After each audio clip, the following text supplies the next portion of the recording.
Bon, alors j'ai une question à te poser Mhm. qui n'a rien à voir avec le sujet d'aujourd'hui. Ça va pas le faire. Tu te vois C'est très- où dans 5 ans?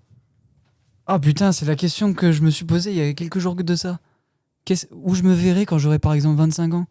Oh, je sais pas moi. Bah déjà, je pense que ma vie elle aura bien changé. D'une certaine manière, je pense que j'aurais construit pas mal de choses. Oui, j'ai foi en moi, donc je me vois un peu visionnaire. Je ne fais que t'écouter, je n'émets aucun jugement. Mais je pense Et que... l'ambition est pour moi une chose bénéfique. Donc, je pense Non, là c'est surtout le fait d'avoir toujours été discipliné sur ce que je voulais faire. C'est une discipline. Ne pas forcément être paresseux, arrêter à un moment donné et hop, rester dans un confort. Non, c'est vraiment être dans une persévérance à chaque fois. Là, j'ai envie de te dire, on sort un peu de notre zone de confort. Bah, pas tant que ça, parce que si ça fonctionne, on s'y installe dans ce confort. Oui, mais on a dû se jeter dans l'inconnu. Et là, on est encore Ah dans ouais, l'inconnu. mais là clairement, c'est un inconnu total. Mais Moi donc, qui n'ai jamais parlé ça auprès peut, ça auprès peut d'un micro. devenir une zone de confort, mais Certes, l'inconnu l'a été, mais cet inconnu s'est bien dissipé à un moment donné. ok. Ouais. C'était abstrait quand même comme réponse. Hein.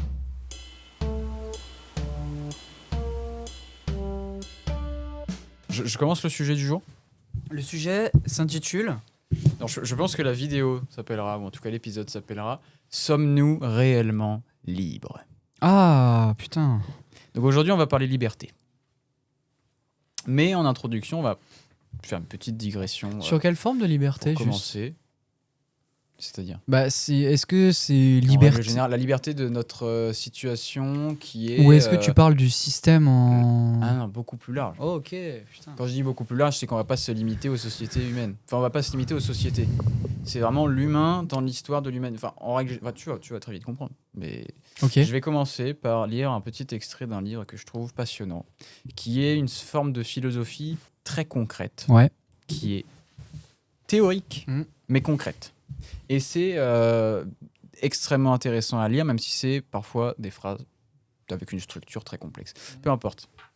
Ce livre, sachant que c'est un chapitre d'un plus gros livre, s'appelle « L'égalité et la vie bonne » de Ronald Dworkin. Bon, j'imagine que c'est un anglo-saxon. Je vais te lire... non, oui, anglo-saxon, il est américain, il me semble. Je vais te lire T'aimes bien les Américains. Hein.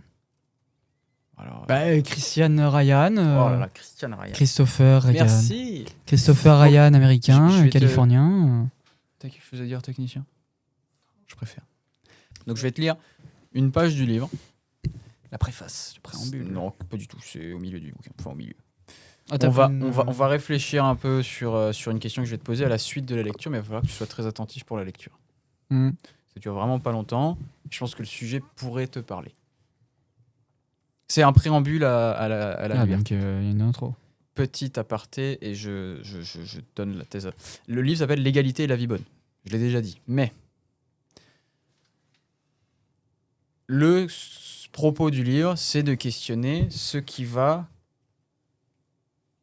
impliquer une vie bonne. Comment vivre une vie bonne? Comment faire pour qu'à la fin de ta vie, tu aies considéré que ta vie était bonne? Et dans le livre, il va expliquer 2 modèles différents de vie bonne. Je rentrerai dans le détail par la suite.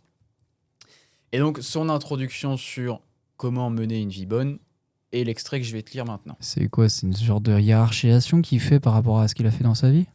Non, c'est une réflexion Parce que tu me dis plutôt abstraite. Ça n'a rien à voir avec ce qu'il a fait dans sa vie. Je sais pas, honnêtement, je pourrais pas qualifier ce que fait Ronald Dworkin dans sa vie. C'est une espèce de philosophe contemporain, mais c'est plus social que ça. Mais bon, je vais lire, puis tu verras. Ok. Donc, les gens qui se préoccupent explicitement de bien vivre considèrent qu'une telle question possède une importance capitale. Pour eux, ce qui est important, ce n'est pas seulement, ou même pas du tout, de déterminer si leur existence est agréable, mais de savoir si la vie qu'ils mènent est une vie bonne ou une vie mauvaise. Mais dans quel sens et selon quel point de vue une telle question peut-elle avoir de l'importance ? Comment ce qui se produit dans un espace aussi ridiculement limité et dans le court laps de temps d'une seule vie humaine peut-il avoir de l'importance ?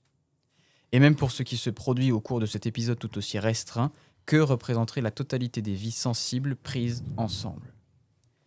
L'univers est si vaste et possède une telle durée dans le temps que les savants les plus éminents se disputent pour savoir si la question des dimensions et de la durée de l'univers a un sens. Un jour, d'un moment à l'autre, si l'on prend en compte l'histoire du temps dans son intégralité, le soleil explosera et alors, il ne restera aucun être qui soit même susceptible de se demander comment nous avons vécu. Comment pouvons-nous réconcilier ces deux idées ? La vie n'est rien et cependant la manière dont nous vivons est essentielle. Donc maintenant la question que je voudrais te poser c'est considères-tu ta vie comme insignifiante ? Ça dépend, tu te bases sur l'échelle à l'échelle humaine ou est-ce que c'est d'un point de vue, je vais peut-être le redire, mais sociétal. Mais en fait, Ou tu penses qu'il y ta a... réponse peut être subjective parce que c'est comment tu l'interprètes. J'ai pas envie de t'aiguiller dans le sens où, dans l'extrait que je viens de lire, on comprend parfaitement que si on prend le point de vue de l'histoire de l'univers, c'est même pas un claquement de doigts, c'est absolument rien. Donc si on prend le point de vue de l'histoire de l'univers, oui, c'est un battement de cils, une vie même pas, c'est que dalle. Mais donc c'est vraiment, la réponse c'est absolument subjectif et c'est pour ça que je te la pose, c'est parce que ça va être en fonction de... Moi, si tu veux ma réponse, je vais te la donner, c'est toute vie est insignifiante. Et c'est-à-dire que c'est peut-être très polémique ce que je vais dire, il y a moyen qu'on coupe au montage parce qu'avec le recul, on va se dire putain, c'est un taré d'avoir dit ça. Mais il y a des événements historiques, je ne rentrerai pas dans le détail, qui en fait, on devrait même pas leur accorder de l'importance si philosophiquement on se dit les gars, dans 250 millions d'années, il n'y a plus rien. Et donc en fait, cette façon de voir, elle est un peu inutile au quotidien, mais je trouve que ça permet de relativiser. Donc de mon point de vue, tout ce qu'on vit, tout, ma vie, ta vie, l'intégralité des vies qui auront vu le jour sur la planète Terre ou peu importe dans l'univers, c'est insignifiant. Mais c'est parce que ça me permet de relativiser et je vais pas te mentir, le taux de stress au quotidien, il est proche du zéro. Donc, Je mourrai pas de stress. Non, mais donc tout ça pour dire, de mon point de vue, nous sommes insignifiants, mais je voudrais savoir si tu partages la même réflexion. À savoir que si tu nous considères comme insignifiants, ça ne change pas le quotidien. Ça permet, pour moi, ça permet de relativiser. Bah, ça serait... Et juste, je te laisse répondre juste après. C'est donc le préambule de la liberté, parce qu'on va se poser la question de veut-on vraiment être libre une fois qu'on se sera posé la question de est-ce que c'est vraiment utile de se poser ce genre de questions ? On est insignifiant. Je pense que c'est très compliqué de donner une réponse concrète à cette question. Parce qu'il y a tellement de paramètres à prendre en compte, je pense que c'est compliqué. Je pense pas que nos vies soient insignifiantes. Et là, je vais peut-être parler du progrès. Ouais. Parce que je pense que d'une certaine manière, je pense pas que nos vies soient insignifiantes. D'une chose. C'est que d'une certaine manière, on a tendance à glorifier ce qu'on a fait. C'est-à-dire, on a inventé la voiture, on a inventé l'électricité. Là, tu parles à l'échelle de l'humanité. Oui. Ok. Mais parce que, alors ça va paraître hypocrite, mais il faut bien se baser quand même sur quelque chose. Bien sûr, Et l'humanité est quand même un sens à notre existence. Oui. De notre point de vue, c'est central. Ouais. Alors que du point de vue de l'univers, absolument L'univers, c'est médiocre. C'est Bien que sûr. dalle même, à la rigueur, j'ai envie de dire. Mais c'est pour ça que je dis que d'une certaine manière, il faut être hypocrite et regarder ce qui se passe et ce qu'on a fait. Donc je dirais pas que notre possibilité est de dire que elle est ridicule, mais je pense qu'il y a encore beaucoup de choses à faire. D'accord. C'était une forme d'introduction pour questionner sur l'intérêt de questionner une forme de liberté. Mais je vais rentrer dans le vif du sujet sans plus tarder. Mais c'était juste pour dire, de mon point de vue, on est insignifiant, mais cette pensée au quotidien, elle est utile que dans le... si je veux relativiser, si je donne trop d'importance à quelque chose. Bien évidemment, si je reste passif toute ma vie et que je considère, je m'en fous, dans 250 millions d'années, il n'y a plus ça, c'est aussi absolument stupide. Donc il y a deux extrêmes qu'il faut éviter. Et c'était juste une petite réflexion. Non, mais c'est bien en moins de poser ce genre de questions parce que ça permet de savoir qu'est-ce qu'on veut, qu'est-ce qu'on fait surtout. Bien sûr. Bon, alors encore une fois, j'ai fait quelque chose de plutôt très ou trop structuré, donc je vais essayer de manipuler un peu tout ça à ma sauce. où on va, vraiment quand je te dis, on se base pas spécialement sur les sociétés, ça va venir, mais plus vraiment sur l'humain en général. On va questionner, bref, on va réfléchir, tous ensemble, tous, sur notre rapport à... Ah là là. Non, t'étais très très proche. Notre rapport à la nature. Puisque tu ne nieras pas Que tu le que veuilles ou non. chaque personne ici présente sur Terre est née d'une manière naturelle. À savoir que personne n'est né uniquement grâce à des technologies. On sort forcément du corps d'une femme. Il y a maintenant des trucs scientifiques qui se font, qui sont... Ouais, j'allais évoquer la science. Donc bon, on va pas rentrer dans ce débat-là, c'est absolument pas le sujet. Ça pour dire que l'humain a vu le jour, il est né dans la nature. Oui. Pour l'instant, je pense pas qu'il y ait trop de débats. Bah, pour l'instant, je peux pas te contrer sur ça si tu essayes de me dire que Voilà. je dois avoir un argument sur ça. En fait, là, on va rentrer dans le vif du sujet. À savoir que la première notion qu'on va aborder, c'est au fil de l'histoire, l'humain a perdu la notion même de nature. Tu remarqueras qu'aujourd'hui, quand on parle de la crise de la planète, on parle de l'environnement, ce qui nous environne. On parle jamais de la nature. Donc le premier point que j'aimerais aborder... Mais pourquoi tu te dis qu'on parle jamais de nature en soi? Ce que je veux dire par rapport à ça, c'est que quand on aborde les problèmes climatiques, on a toujours Oh, tout bah un, ça, champ, c'est autre un chose. champ lexical qui est environnement, planète, climat. On ne parle pas de la nature parce que c'est un peu, je pense que c'est en lien avec le NPP qu'on avait vu dernièrement. Car c'est causé par l'homme. Non, mais on considère la nature comme quelque chose d'absolument qui nous est hostile. Et je pense qu'il y a vraiment un déni de la nature, mais on s'éloigne, et on va voir ça qu'au fil de l'histoire, on a vraiment perdu, on a eu une rupture avec la nature. Parce que maintenant, on a créé des villes, des trucs, là, tu vois pas un pet d'herbe. Si, regarde. Oh, tu crois qu'elle est naturelle, cette petite plante-là? Elle est merveilleuse, cette plante. T'y crois? Laisse-moi y croire. Donc, C'est bon. jusqu'à l'avènement des sciences modernes, à savoir 16e, peut-être 15e siècle, un truc comme ça. Descartes, je crois que c'est le 16e siècle. Mhm. Donc cette partie-là, c'est vraiment une sorte de renouveau. Mais je crois que c'est le début de la Renaissance, si je dis pas de conneries. 16e Ouais. siècle, c'est à peu près la Renaissance. Bon, je dirais même 17e. Avec Mansart, C'est possible. Lavoisier. Tout ça pour dire que toute l'histoire de l'humanité, jusqu'à l'avènement de ces sciences modernes, l'homme a été sujet de la nature. C'est-à-dire que c'était un animal parmi les autres. Du point de vue, disons, du point de vue omniscient. Si jamais on prend le recul, qu'on se considère même pas comme humain et qu'on regarde ce qui se passe sur Terre, bah, l'homme est un animal parmi les autres. Je sais pas si tu me suis. Si, je comprends ce que tu dis. On s'est retrouvé dans cet espace qu'on appelle la nature, de même que tous les renards qui existent sur Terre. Mhm. Et ben, à partir de l'avènement des sciences modernes, donc grâce à notre intellect, notre psyché, on a inversé ce rapport à la nature de sorte que la nature était désormais objet de l'homme. Donc On ça s'est change de donné- rôle, tu veux dire? C'est-à-dire que la nature est devenue tout un tas de... C'est devenu des phénomènes, des données qu'on se donne à analyser, à calculer. Et le nombre de fois qu'on a entendu, par exemple, en exercice de maths, donnons-nous un repère, machin, donnons-nous, machin.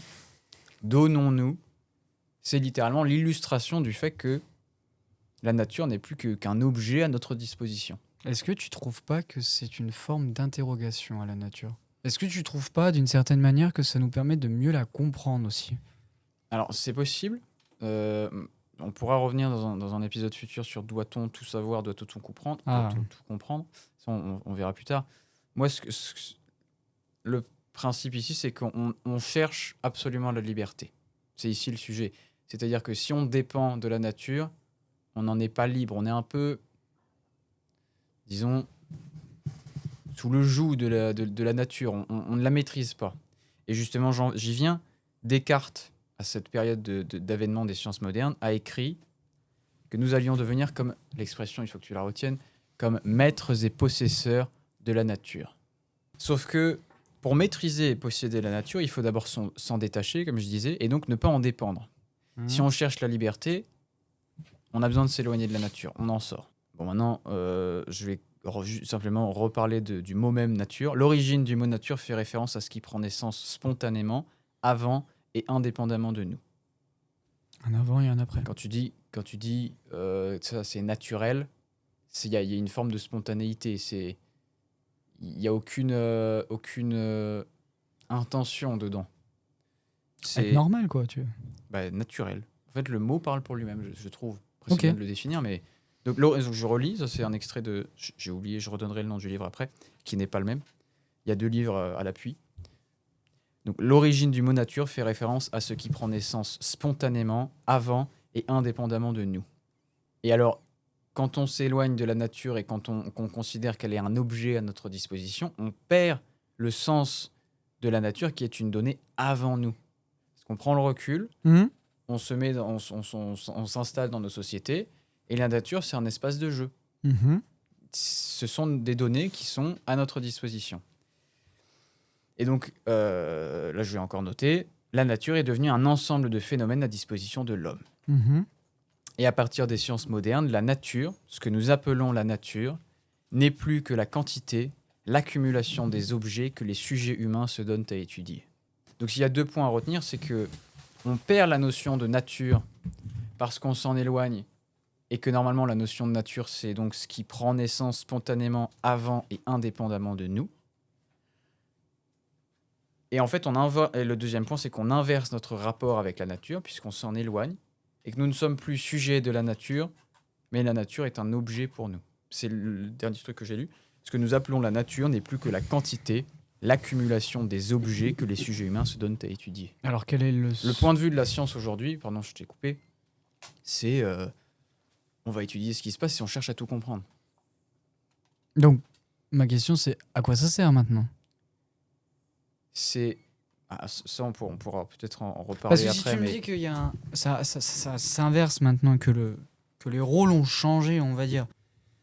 C'est comme une espèce de hiérarchisation en disant que la nature est au-dessus de l'homme, et maintenant c'est l'homme qui est au-dessus de la nature parce qu'on essaie de la comprendre et de s'interroger là-dessus. Mais surtout de s'en libérer. mais tu vois, c'est cette... d'une certaine manière, je crois que c'est ce mot que j'ai du mal à comprendre, entre liberté et nature. Mais c'est-à-dire que... Où ça se joint, et c'est pour ça que je dis à quoi ça sert, même si j'ai pas beaucoup d'arguments là-dessus, et je te laisserai bien évidemment développer derrière, c'est à quoi ça sert de lier on va dire ces Les deux liens, pourquoi les lier entre eux, quoi. Mais ce qu'il faut bien comprendre, c'est que donc, on est du verbe naître, N-A-I, accent circonflexe T. Ah, t'es bon. Merci. J'avais 20 en dictée la plupart du temps, donc j'étais trop fort. Oh, me parle pas de ça, s'il te plaît. Donc on est dans cet espace qui est la nature. Mais quand on y naît, Pierre n'y naît.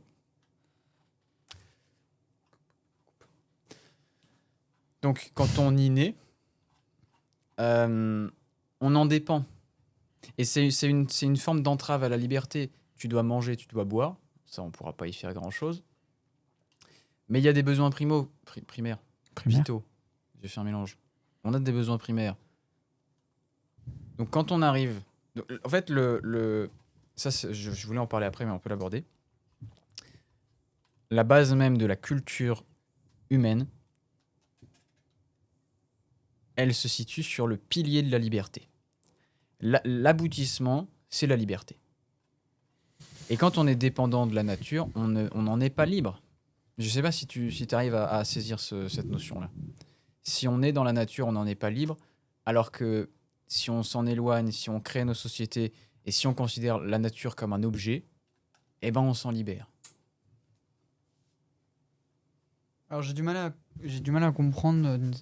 J'ai du mal à comprendre pourquoi tu essaies de mettre la nature comme un objet. C'est pas moi qui le mets comme un objet. Enfin, j'ai du mal à comprendre pourquoi il veut mettre en avant le fait que la nature doit ou devrait être un objet pour l'homme par rapport à... Parce que je trouve Je sais. Alors, c'est peut-être mauvais ce que je vais dire par rapport à l'argumentaire qu'il a dit, mais ne trouves-tu pas que la nature nous permet d'avoir une boussole, de nous garder, en fait, on va dire, sur le droit chemin, en nous disant que c'est quand même quelque chose qui nous aide au quotidien, même s'il y a il y a des aléas, et que il peut y avoir des risques par rapport au fait de suivre cette route-là, mais en l'occurrence, cette nature a fait ses preuves par rapport à l'échelle humaine, et on peut se dire quand même que, si on va rentrer dans le détail, que ça fait des siècles, des millénaires même, qu'elle nous aide au quotidien. Et c'est pour ça que j'ai du mal En fait, je suis entièrement d'accord avec toi. c'est pour ça que j'ai du mal à cerner le fait que l'objet, enfin la nature doit devenir objet et non une boussole à suivre au quotidien, car elle nous donne pas de sens à ce qu'on veut faire ou ce qu'on pourrait avoir comme une forme de liberté, parce que c'est une forme de liberté, on dirait, plutôt. Alors, tout ça, je suis entièrement d'accord avec toi. Le fait que la nature a fait ses preuves en nous prouvant qu'elle n'est pas hostile, qu'elle n'est pas toujours hostile, il y a une forme de reconnaissance qu'on devrait avoir envers la nature, Ouais. et je suis entièrement d'accord avec toi. Et ça, c'est ce qu'on abordera en conclusion, parce que, donc oui, pendant 95% de l'histoire de l'humanité, l'homme a vécu dans la nature. Oui. Et qu'on s'est mis à se civiliser, entre belles grosses guillemets, qu'on s'est mis à vivre dans le monde qu'on s'est mis à créer, et on s'est posé des questions, et l'objectif, le Graal, c'était la liberté absolue.